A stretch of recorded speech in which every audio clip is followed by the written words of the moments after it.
अल्लाह से डरते हैं और किसी से नहीं डरते। हम आपको बता रहे हैं, आपसे ज़्यादा डरा हुआ कौम हमने कहीं नहीं देखा।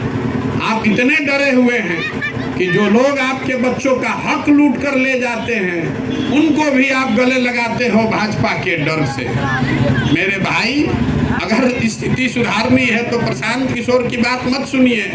जो आपके कौम की बुनियादी बातें हैं उनको अपनाइए, खड़े होइए, अपने बच्चों को संघर्ष के लिए, जद्दोजहद के लिए तैयार कीजिए, तब सुधरेगा। कोई लालू, कोई तेजस्वी, कोई प्रशांत किशोर आपकी स्थिति नहीं सुधार सकता है। जब आप खुद नहीं लड़ने को तैयार हैं तो हम आपको कैसे सुधार देंगे। इसीलिए ये अभियान चला रहे हैं। हिंदू मुसलमान अगड़ा पिछड़ा नहीं करते हैं। आपको ये कह रहे हैं कि अपने बच्चों के लिए सजग होइए और वोट जिसको देना है दीजिए, लेकिन अपने बच्चों को जनसुराज से जोड़िए ताकि आपके बच्चों को मैं प्रशिक्षित करूं, उनको चुनाव लड़ाऊं। वो सही लोग जब जीत कर आएंगे तब दशा सुधरेगी। प्रशांत किशोर के जीतने से कुछ नहीं होने वाला। अगर हम भी कल जीत कर आएंगे, हम भी आपका भला नहीं करने वाले।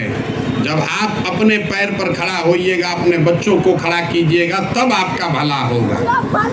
यही बात बताने के लिए गांव-गांव घूम रहे हैं और एक ही मंत्र लोगों को सिखा रहे हैं। लोग कहता है कि हम जिसको सलाह देते हैं वो आदमी जीत कर राजा बन गया, जिसको सलाह दिए वो आज तक हारा नहीं है। तो यही संकल्प लेकर चले हैं गांव-गांव बिहार में, लोगों को एक ही सलाह दे रहे हैं।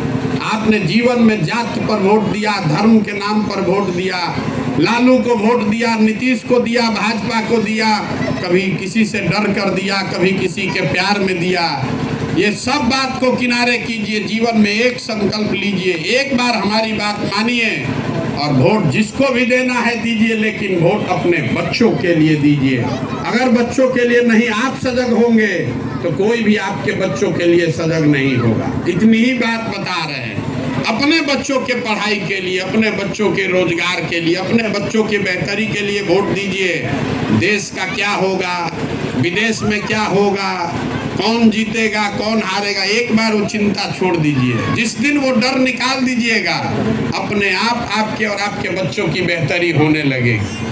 कुछ आदमी हमको कहता है भैया वोट दिए हैं भाजपा को देश को मजबूत करने के लिए। मेरे भाई, जब पूरा बिहार का लड़का अनपढ़ और बेरोजगार होगा तो देश उससे मजबूत होगा कि देश कमजोर हो जाएगा। जो लोग अपने बच्चों की चिंता नहीं कर सकते हैं वो समाज या देश का चिंता क्या खाक करेंगे। इसीलिए ये अभियान चला रहे हैं। समाज को बिना, कुछ लोग कह रहा है कि भैया वोट नहीं मांगते हैं तो सुधार कैसे होगा। गांधी जी ने वोट मांगा था आपसे, गांधी जी ने देश को आजाद करा दिया, वोट नहीं मांगा। गांधी जी ने समाज को जगाया, आपको बताया कि अगर आज़ादी चाहिए तो उससे पहले अपने पैर पर खड़ा हो, अपना कपड़ा खुद बनाओ, जाति से बाहर निकलो, हिंदू मुसलमान के नाम पर झगड़ा बंद करो।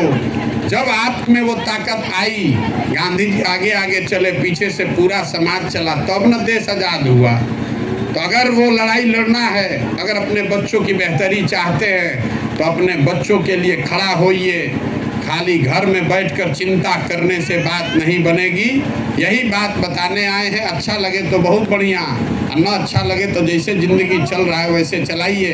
अभी चुनाव होगा, जाके लालटेन को वोट दीजिए, कोई दिक्कत नहीं है, लेकिन अपने बच्चों के लिए व्यवस्था बनाइए, न तो सुधरने वाला नहीं है। ज़िंदगी भर भी आप लालटेन में वोट देते रहिएगा तो आपका कुछ नहीं मिलने वाला है। लालटेन में आपका कुछ नहीं है, आप खाली किरासन तेल है। आप और आपके बच्चों का भविष्य जल रहा है, रोशनी कहीं और हो रही है। देना जहाँ है वहाँ वोट देते रहिए, उससे कोई फर्क नहीं है। मोदी के नाम पर आप वोट देते रहिएगा तो गुजरात में विकास होगा, बिहार में विकास होने वाला नहीं है। अगर बिहार में विकास चाहिए तो बिहार के लोगों को सजग होना पड़ेगा। अगर मुसलमानों को अपनी स्थिति सुधारनी है तो मुसलमानों को सजग होना पड़ेगा। यही बात बताने के लिए अपना घर परिवार छोड़कर 16 महीना से पैदल चल रहे हैं, लोगों को हाथ जोड़ रहे हैं। एक बार नेताओं की, विचारधारा की, दल की, देश की चिंता छोड़िए, अपने बच्चों की चिंता कीजिए, तब दशा सुधरेगी, न तो सुधरने वाला नहीं है। बहुत बहुत धन्यवाद।